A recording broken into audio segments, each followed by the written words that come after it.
Hello, this is Tatiana Dudiez. I am hosting Thrive and Shine. This is a show on conscious leadership and authentic power. I have an amazing time interviewing the most awesome leaders in the world. And this show is about really creating a platform for the ones in this world who are making a difference, who are creating an impact that is coming from their heart and diffuses different waves and of vibration in this world that we need, the waves of love and the waves of light. And we need that as we are constantly witnessing dramas and amazingly dramatic things in the world, such as what we've seen this weekend with the synagogue. And we send our prayers to all these people and all the Jewish community. So this is something that we need to really choose to not just condemn because it is wrong, and it is wrong, but we need to support it with light and love because it provides us with the contrast that we need to continuously choose our faith and the light in this world and the love that we have in our hearts. So this is an opportunity for all of us to come together and pray for these people and continuously lead this world and the work that we do every day with light and love. So this is what I wanted to mention this morning. Now, we have an amazing lady on this show today called Nilima Bhat. She is one of my beautiful teachers, collaborators, sisters, and Nilima is a thought leader, an expert on conscious leadership and integral health. She's written 2 books, one called My Cancer Is Me and the other one called Shakti Leadership, which is about raising feminine and masculine power in leadership in this world. And without further ado, let's just introduce Nilima. Here she is, beautiful Nilima from India. Thank you for joining us, Nilima. I'm so happy to be here, Tatiana. I am so honored to have you on our show today, Nilima. So I just want to mention that I met Nilima actually very recently, only in the last month, maybe month and a half. And it was such a serendipitous type of encounter. We were introduced by other people and I didn't really know the work that you do until I actually started speaking with you. And I realized that we are basically doing, in terms of Shakti leadership, you call it Shakti leadership, I call it feminine power or integrated power. But in fact, we are doing the same thing. We're teaching the same thing, more or less. And it is all about this integrated power of feminine and masculine. And when I started talking with you, I was freaking out. I was like, oh my God, because I thought I was by myself creating my little niche here in the world. And it was such an amazing sense of belonging and sisterhood. And I just felt home when I talked with you. And that 1 hour changed a lot for us. I decided to be part of your Shakti fellowship. And within a week, I just ran down to San Diego to find you beautiful ladies. And we studied for a week in San Diego. And yes, and so this has just been an amazing start, I know, of a beautiful, long-lasting relationship. Right? Absolutely. And just to complete what you shared, that you have signed up for the Shakti Fellowship, which is a 9-month global advanced leadership program for women, jointly certified with the University of San Diego. So we are making this incredible journey to step in and do the work of inner transformation, step up, learn leadership skills that are feminine and not just masculine. And then most importantly, step out with a game-changing Shakti project, which will be incubated in these 9 months. And you're going to kind of create peace, prosperity, and beauty through the exchange of multiple forms of capital. Did you this hear group of 21? Did you hear that? Peace, prosperity, and beauty. Doesn't it sound like just delicious? And I mean, it feels like for a lot of people, when I mention these words, they look at me like with these big eyes going, are you just a big believer in all of this? Or is this really the way you live in this world and lead in this world? And I find it really interesting that, I mean, within our vibration and our proximity of people who lead and live in this way, this is our daily reality, right? And yet for most people, it still is not a reality. Creating peace, prosperity, and beauty sounds like a dream or some kind of utopic fantasy. And so for me, it's real. For you, it's real. I know, Nilima, because I know you and I've been around you for a week. So how would you translate in layman's terms what that means for people to be enticed to work within our bubble? I think whoever is enticed to work in our bubble needs to have reached some kind of a personal crisis point where their current coping strategies are no longer working. If people are in some kind of a comfort zone and they're okay with the way their life is and they are okay with the way the world is, then they're not going to feel the need to join a course like this or to do the incredibly hard work of transformation, self-transformation. People who, on the other hand, life has caught by the scruff of the neck and given them a big shake like it has me over many such events, where whether it was my mother's breast cancer when I was just in high school and I had to suddenly grow up, whether it was my father's near fatal car accident and he was given up for dead. He was in a coma for 25 days and I had to really nurse him back to life. And then my husband's colon cancer, when I was just 35 and he was 40 and the kids were 8 and 11 years old. So when life has thrown you these curveballs and pulled the rug out from under your feet and you realize the only way you're going to survive your current crisis is to find deeper wells of courage and find new versions, better, higher versions of yourself. That's the only way out, So you're forced to make what Joseph Campbell calls the hero's journey. And so having made that hero's journey, the heroine's journey over and over again by 52, that's the age I am now, I can see that we live in a broken world. I can see that it's possible to heal from it. I can see that once you know and learn the tools and techniques to heal from it, and there's plenty of those tools and techniques from across the world in different wisdom traditions.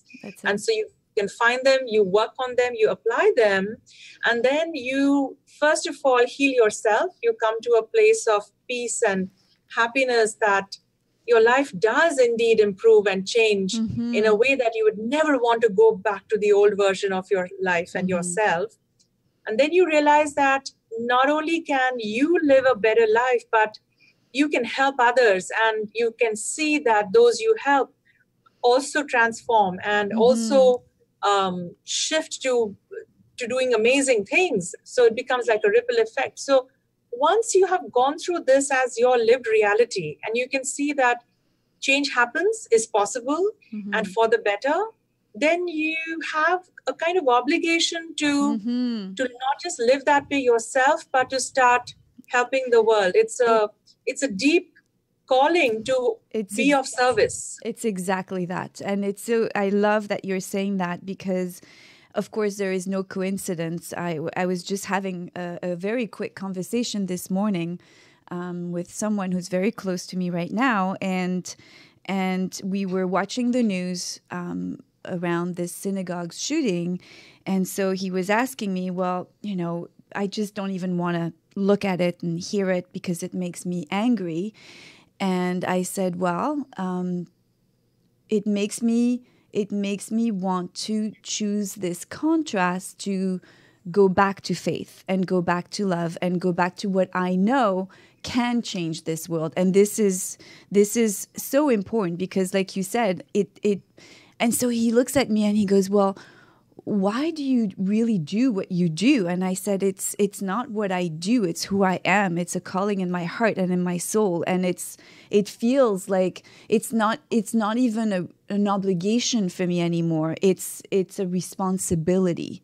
With great power comes, big responsibility. And it really does feel like a big responsibility to continuously bring that light in this world, because we need it, because the world is really desperately needing this right now. Yeah. I'm just coming from the Mercedes-Benz Fashion Week in Sri Lanka, Colombo.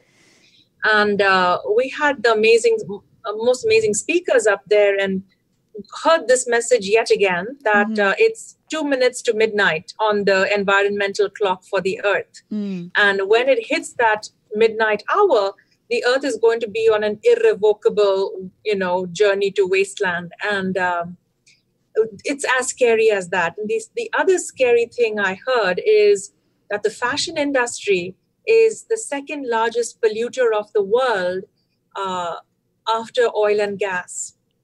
And so really, the sense that time's up for the planet, not just for abusive, sexual behaviors, but time's also run out, and we can't be living our lives the way we have been. We can't be making the choices we are making.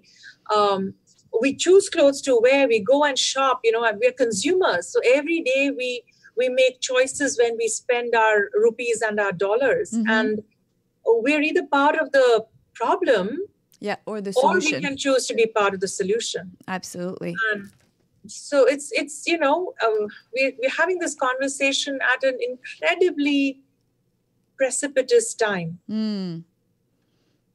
And so, every decision counts, every moment counts, who we choose to be and what we choose to do.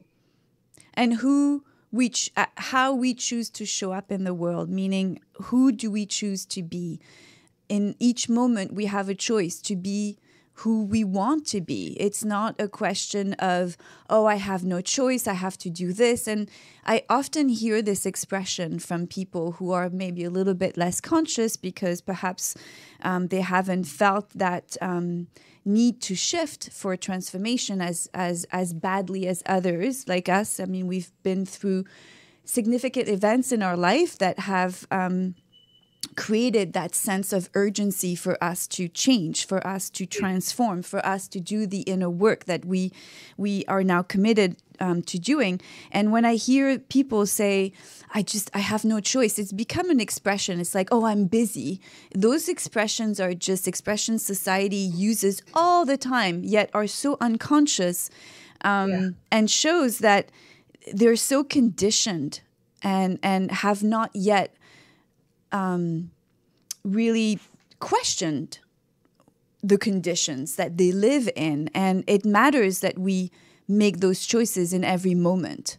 So, Nilima, I'm reminded of Mount Vesuvius erupting and Pompeii. I've been to the site, the archaeological site, and they actually have preserved bodies of people just sitting at their breakfast tables and frozen into ash there, because they just didn't believe that smoking mountain's going to blow. Oh my God. So it's the same feeling that, we are going around our lives expecting that there's going to be a tomorrow.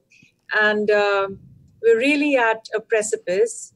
And this is something my friend Juanita Robertson says so beautifully. She says, the responsibility lies with the one more healed or the one more awake. So if 99.9% of the world is still asleep and simply unconscious for whatever reason, they choose to be, or they don't know, for whatever reason, it doesn't matter. Those of us who have woken up and who can see what the reality out there is, we have no choice but to be responsible to do something now about it. And that's, we've got to get on and do it. And this is where I take hope from the great Margaret Mead quote, that never doubt that a small group of people can change the world, because nothing else ever has. And it's you don't need the whole world. You need a sufficient critical mass of people who are going to be able to bring the change, and then,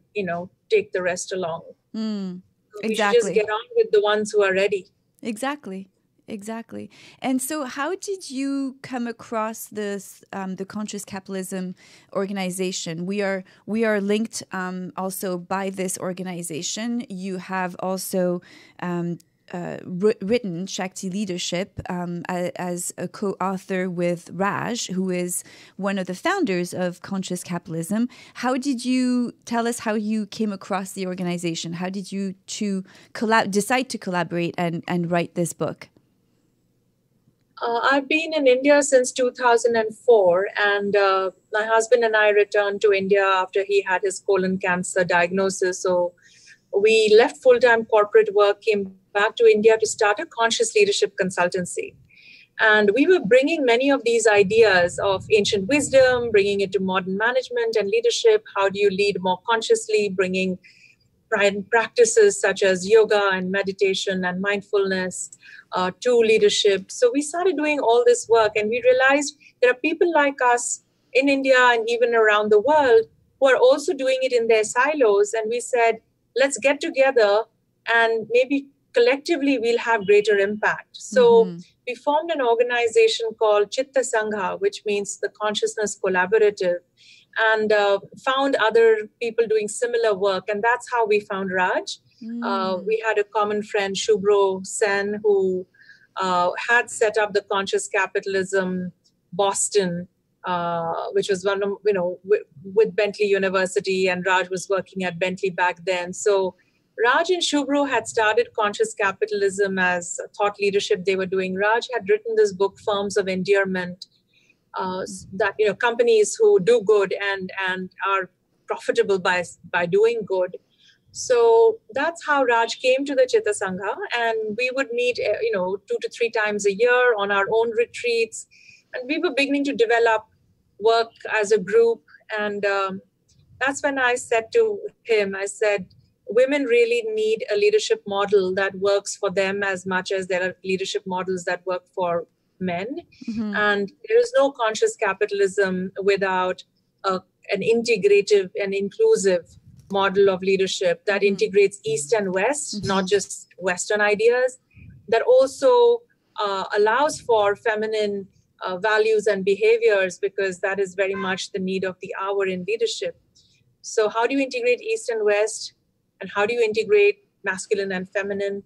That's the model that I would like to write about. And it'll be good if a man and a woman team write this, because it will have that sense of balance. So as you know, conscious capitalism has 4 tenets: higher purpose beyond profit, stakeholder integration, make sure everybody wins in your value chain. Yes. Conscious cultures built on love and care, not win-lose, fear-based competition. And conscious leaders who've done the work of self-transformation and show up in selfless service of their people and their business and their context. So conscious leadership is, in a way, the pivotal tenet of the 4, right? Because the other 3 have to be driven by leadership. Correct. So if you first work on the conscious leader, then the conscious leader will deliver on the other 3 tenets. So that's why I felt we need to write a defining and a very universal book on conscious leadership. And that's how Shakti Leadership came to be. It's amazing, and I love that you've created the fellowship, that brings all of us women together so we can collaborate, learn, support, share, and go back into the world and make our due diligence and also create even more magic. That's my my ideal. So that's amazing. And so,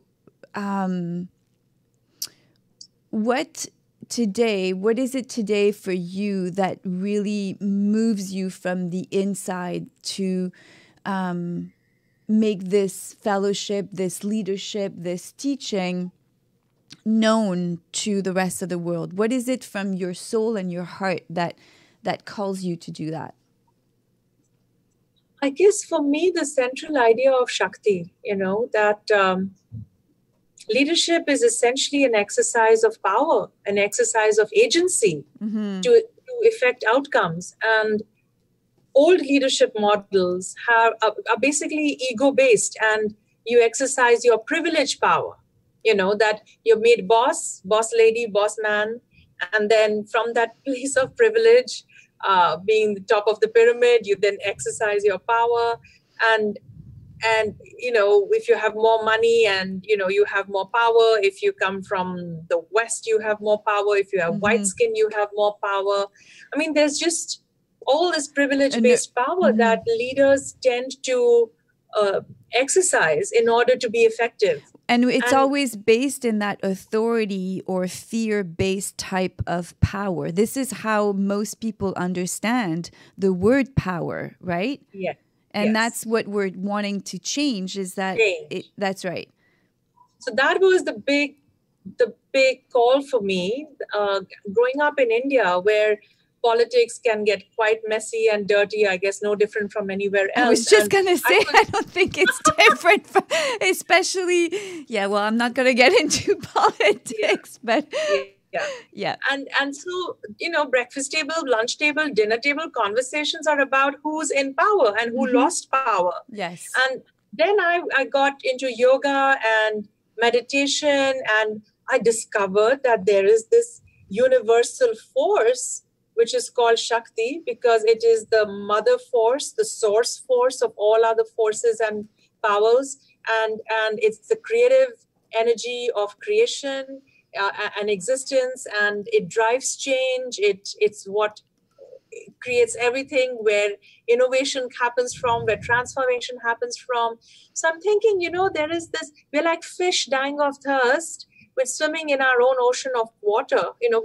We are filled with Shakti, with energy all around us and inside us. It's what's moving the cosmos and, growing your nails. And, there is so much going around, and we'll never exhaust it. And yet we're all stealing each other's little false power batteries, which is our privilege-based. It's so true. I love the way you describe it, because it's exactly that privilege-based or authority or fear-based power or sense of entitlement even. Yeah. So essentially, I realized what has happened is when humans lost touch with their source, we also lost touch with the power of source. And therefore, we felt powerless. And in order to get anything done, you need power. So we created these false power bases, that's privilege based. And now we're busy trading in privilege, money, sex, all that is like, is a way to exercise power over someone in order to feel powerful. I love what you just said, trading privilege. That's brilliant. I love it. I'm going to quote you on that.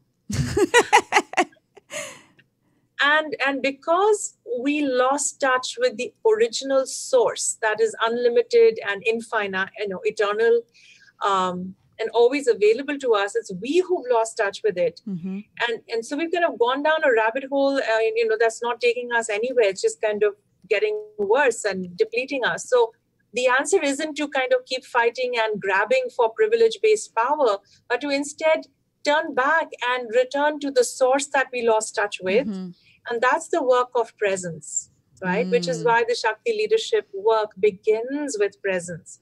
The first thing you have to do, and nothing else happens, until you go through that doorway, is to cultivate presence, which is that place beyond your ego inside yourself, where the flow of Shakti, the energy, the river of life is moving through you, the source of life is moving through you.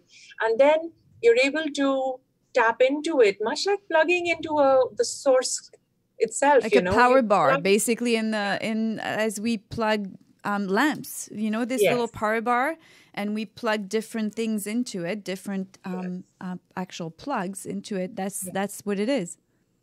Yes. And once you experience what presence feels like, and that it's a very different state than when you are in your ordinary ego. Once you experience what presence feels like, you feel the aliveness of it, you feel the coherence of it, you feel the clarity of it, you feel the relief of it, right? And you start then getting downloads, you get insights and answers, and synchronicity starts happening, and you realize actually there is this entire field of existence that is very intelligent, and that all you have to do is enter into alignment with it, and now it moves you, and all you need comes to you, and you don't have to work so hard. That the intelligence of this Shakti field is already doing the work of evolution, and you simply have to become its instrument, its channel, and then it becomes like wind beneath your wings, and you experience true power from the inside out, and it's so much more graceful. It's so much more easeful, and the good news is there's enough for everyone. And you don't need to ever feel insecure that, or feel that, I'm hogging it, so someone's going to have less.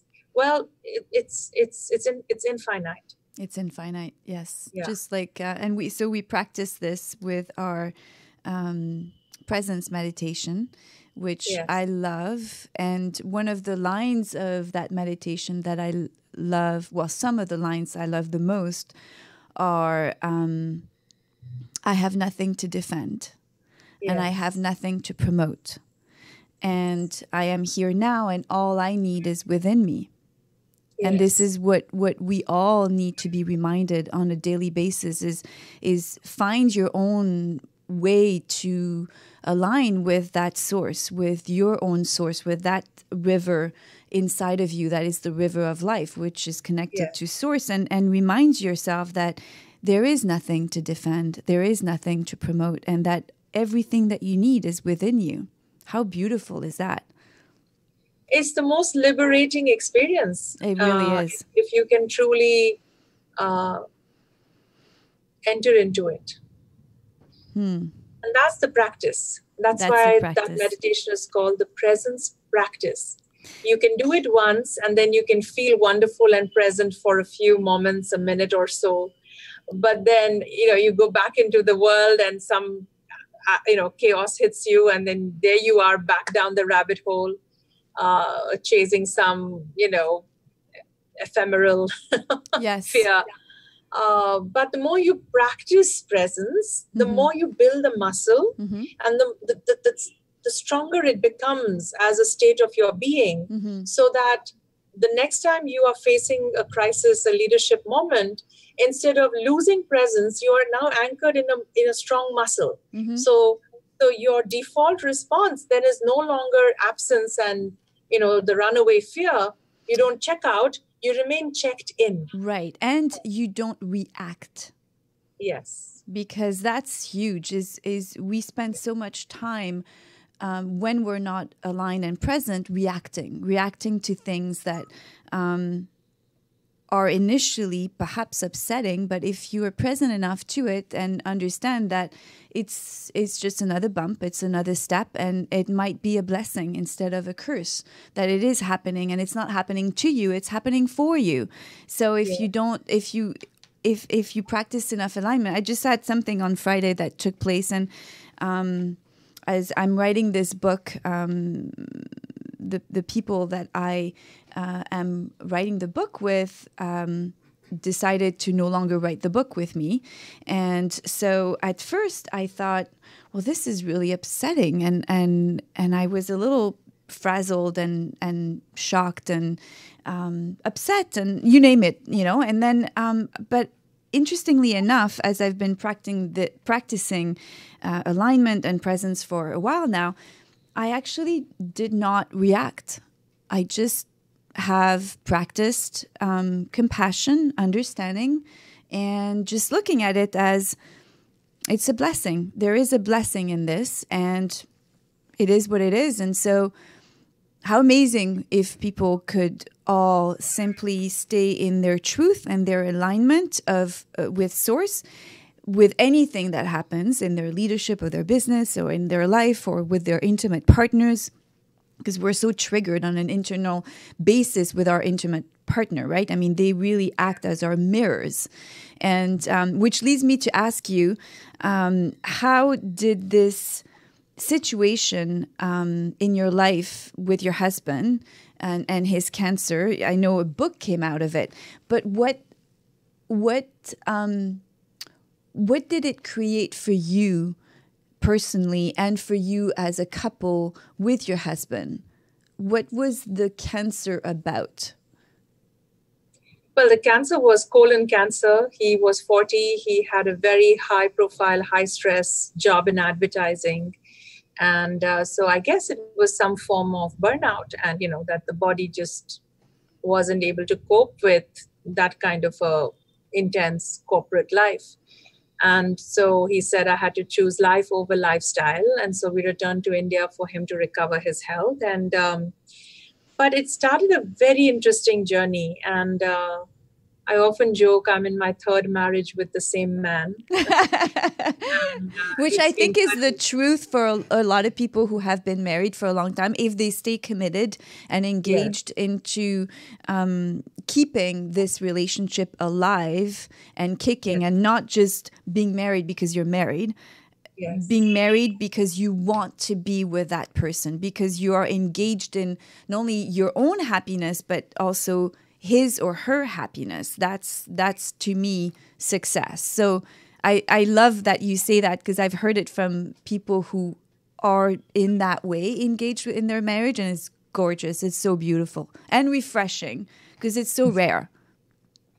Yeah, it's hard work. It's hard work. And I guess the only reason I stayed in and didn't leave is because, having started learning all this personal transformation work and having committed to yoga and becoming a practicing yogini, I realized I have to take my own medicine. And I learned that there is no such thing as asking the question, did I marry the wrong person?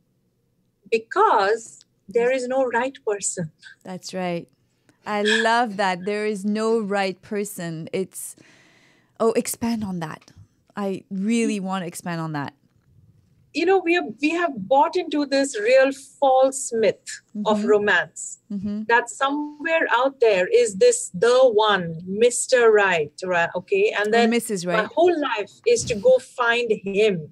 And then all will be fine and we live happily ever after. I mean, we've been brought up on fairy tales. We've been brought up on Hindi movies, which are only about such silly romances. And so we've been had, we've been really... We've been had. We've been lied to. There is no such thing. Well, I want to believe there is such a thing, but that's the path to it, though. So it's much deeper, okay? And it took literally half a lifetime to realize, why does such a myth exist in the first place, okay? At a higher level, the soul yearns for its other half, and its other half is literally the beloved, who is God or the divine, right? And when we are born, we are in a way separated from that state of unified oneness with love, which is God.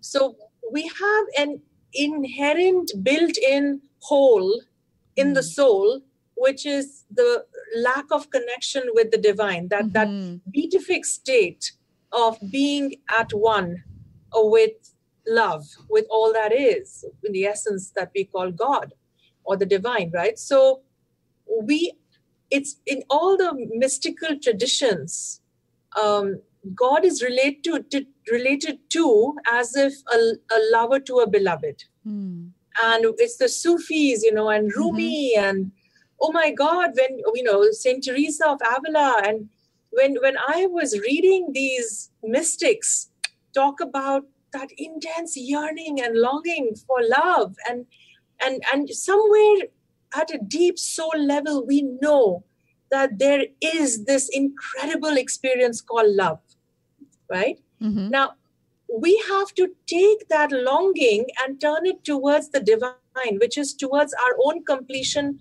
by connecting with our own higher self. finding that God self is what we should turn that longing towards. Whereas what we end up doing is we take the story literally and believe that there is a person who's going to complete me out there. Correct. Right? Exactly. And that is so huge. Sorry to interrupt. 2 seconds, because I really want to underline that. Is what is huge to understand here is that until we are whole inside, until we are healed inside, and until we take full and complete responsibility for who we are and our fears and whatever shows up in our day that allows us to have this longing for the person that person is going to fill us with all we need, that other person is going to give us all that we need. It's false, and it's placing responsibility in someone else's than us, than ourselves, right? And we see it all the time, and this is the basis for our work, in essence, is that we are responsible for our healing, so we can show up in the world leading companies, leading our own life, leading a relationship with wholeness from within, because it's unfair to show up and ask of that other person, that lover that we are putting on a pedestal. It's unfair to ask that person to be responsible for our happiness. And yet this is what most people do, especially I'm going to be maybe a bit biased here, but I feel like women do that more than men. Yes. Right? We have this romanticized vision of the one. And yes, there is an ideal partner with whom you are better matched, for sure, at different stages in life, perhaps. Yes. But there is a match and an alignment that needs to happen, for sure. And yet, even at that point, we will encounter bumps and mirroring type of situations that allow us to grow on the inside even more. Yep. Right? Yep. So you summed it up so beautifully, Tatiana. That's precisely the thing, that if we weren't fed on these silly fairy tales and, Cinderella waiting for her Prince Charming and Sleeping Beauty waiting to be kissed awake, we have been fed on these stories from such an early age that they kind of hobble us, they cripple us from even before we start into the journey of love. And that's my only, complaint against the stories on which we have been brought up, and, the films that we are brought up on in India especially.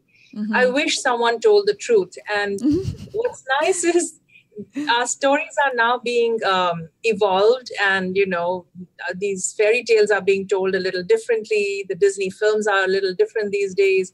They're showing strong female characters who are not waiting around to be rescued and woken up by a man. And, female characters who are whole in themselves, and then who have this partnership of equals with whoever they find. Partnership. It's the key word here. So then it's, of course, we all want companionship. And if we can do that work of finding the other half within ourselves first, we come into a place of wholeness. We meet our own needs from within ourselves. And that means becoming your own mother. So you grow up and no longer are a little girl. You become an adult woman. You mother yourself. And then you also love and validate yourself the way a lover would. So you become your own beloved.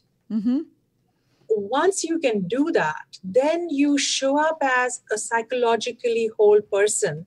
And then you will attract into your life a psychologically whole other. Exactly. Whereas when you are incomplete, you attract, and it's like, when opposites attract. So one incomplete person attracts the opposite complete person. Yes, exactly. And I've experienced that in my life, because I obviously I was divorced 12 years ago. And so I was married for 23 years. The first part of my adult life, it was spent with this one man.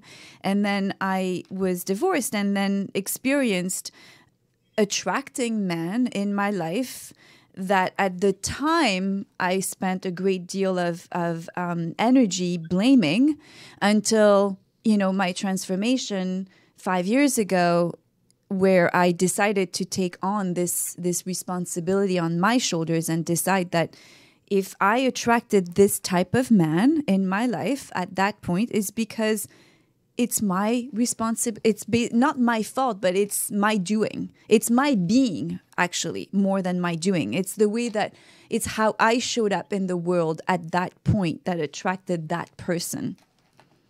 And, this is all beautifully explained in Jungian psychology and, archetypal or depth psychology, that these feminine and masculine drives or elements in us come in pairs. So where there is a Persephone, if a woman carries in her a kind of virginal girl child, an eternal girl self, then she in her psyche exists the complementary other, which is an animus, that is the Hades archetype, right.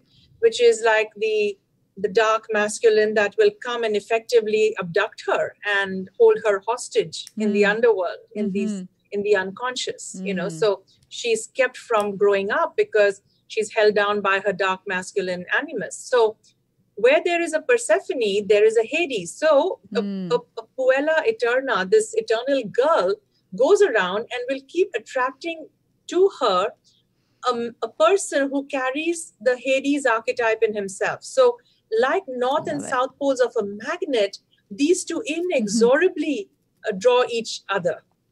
Fascinating, And so you will repeat that pattern again and again. You may break this person and break this relationship, let this person go. But if you haven't evolved your own internal Persephone to become the queen of the three worlds, if she hasn't grown up, then you will continue to bring another version of Hades into your life again and again. Right? Where can any of our viewers actually view or read more of this particular work? I find that is fascinating. When I started realizing how I was attracting these men or these people, even because it works also with people around us. It's not just the men. The men are probably feeling the most significant to a woman because they enter our lives in a very intimate way, but it happens with people around us, right? We continuously attract exactly what we need or who we need at the time being. So where could people find even more work on the pole of attraction between Persephone and Hades.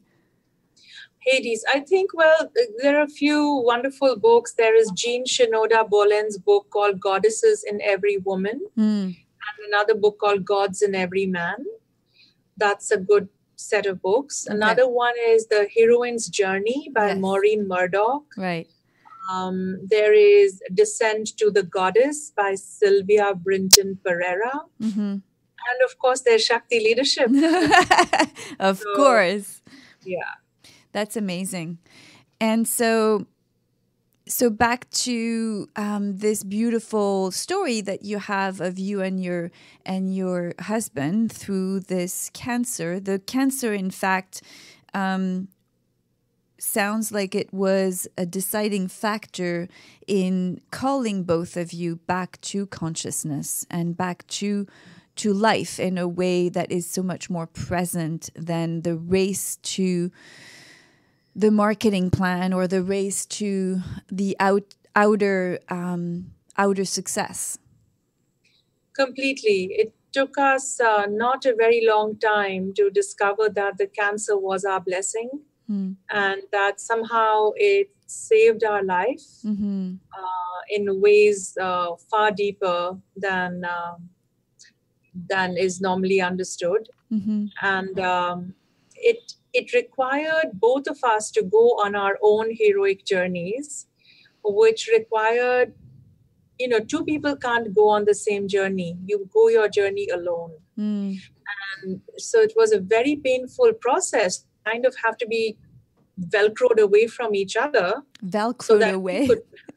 That's so cute. So that he could go on his journey and I could go on mine. And as you said earlier, that, we are all individual souls. We are at different levels of development on different paths of being.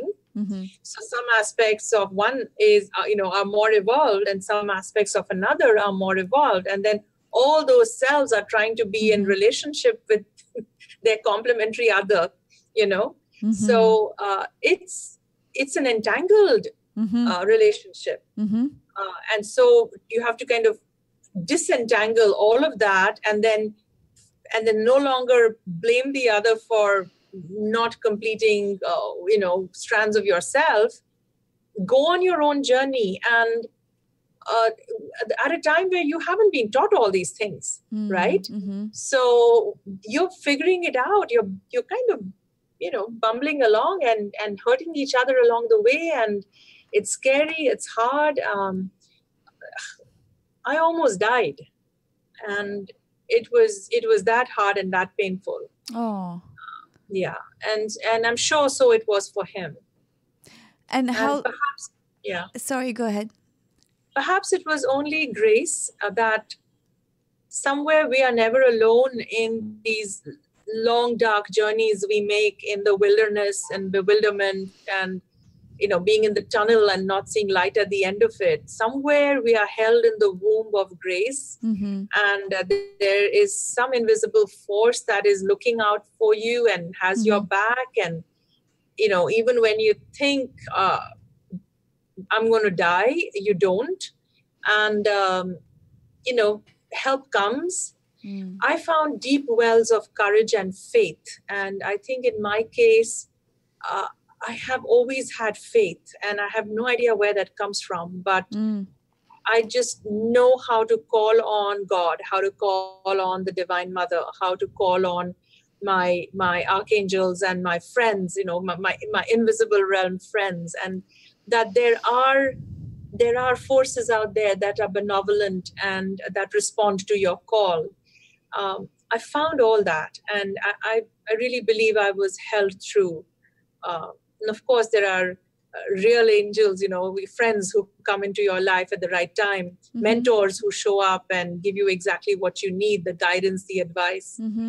So we never journey alone, even though we think we're journeying alone. We do. We all think, and we all create that separation at some point, especially through pain. When we experience suffering, right? We believe that we are alone.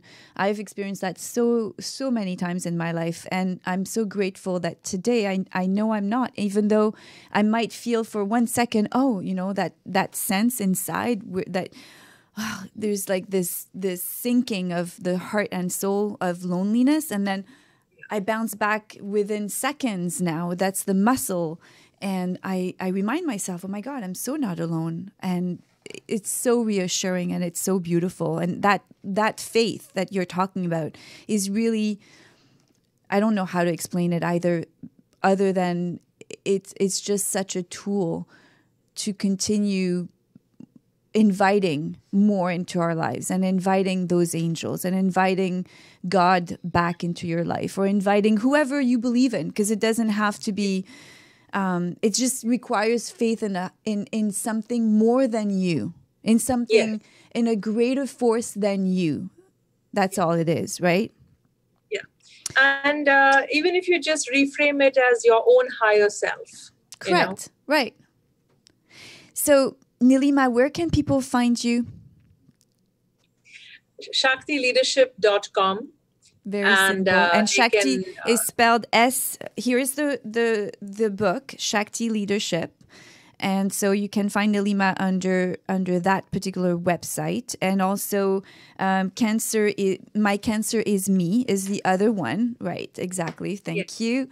We are showing both books. And So we have to go in about what, 1 minute? Okay, so about 1 minute. So I want to first thank you because you beautifully express all that I stand for so strongly and believe in so strongly, and how we are moving in this world together with light and a heart full of faith and love. And I am so excited to continue this journey with you. I thank you from the bottom of my heart for being on this show and spreading your love and amazing teachings. And I think that's it for now. Anything else that you would like to add? Like, I would like to ask you very quickly, what is the one word that you can pick to illustrate who you really are? Yogini. Yogini? Okay, Yogini. Well, thank you so much, Nilima, for being part of us today. I love you. Thank you. Love you too. Thank you so much, Tatiana. Bye-bye.